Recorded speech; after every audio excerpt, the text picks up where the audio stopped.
Number 7. What is the timeline of Revelation 12? What is the timeline of Revelation 12? And in context, it could be during the Great Tribulation, but Jesus' birth in verse 5. So that was basically a statement after the question. So what is the timeline of Revelation 12? Let's go there really quick. Revelation chapter number 12.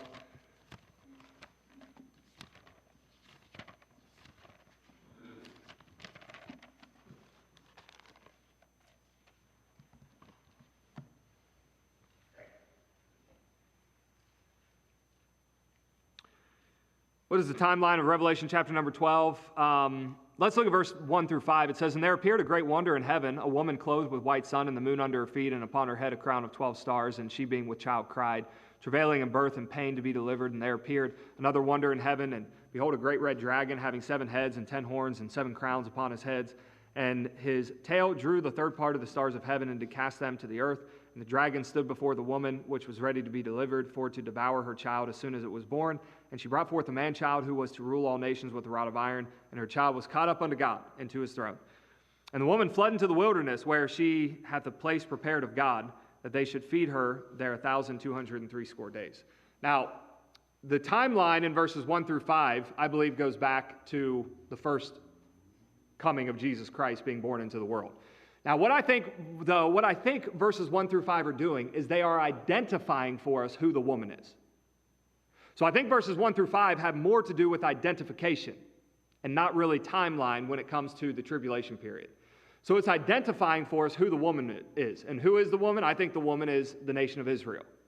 The nation of Israel is the one that brought forth the Messiah. The Messiah is going to be the one that is to rule all nations.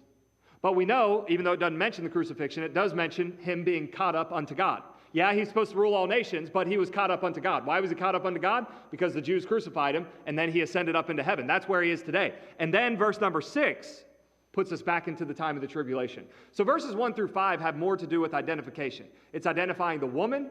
It's identifying the son that the woman brought forth. It's identifying the dragon. It's identifying all these characters that are going on. And then it's going to get back into the tribulation period in verse number 6. And it's going to say the woman fled into the wilderness, where she would be fed there for 1,260 days, 1,260 days, which I believe is the last half of the tribulation period. And then it's going to talk about this war that's going on, that basically during the last half of the tribulation period, Satan is going to be super mad because he just got kicked out of heaven, and he is going to try to destroy the woman. He's going to try to destroy all of the seed of the nation of Israel and do away with them completely.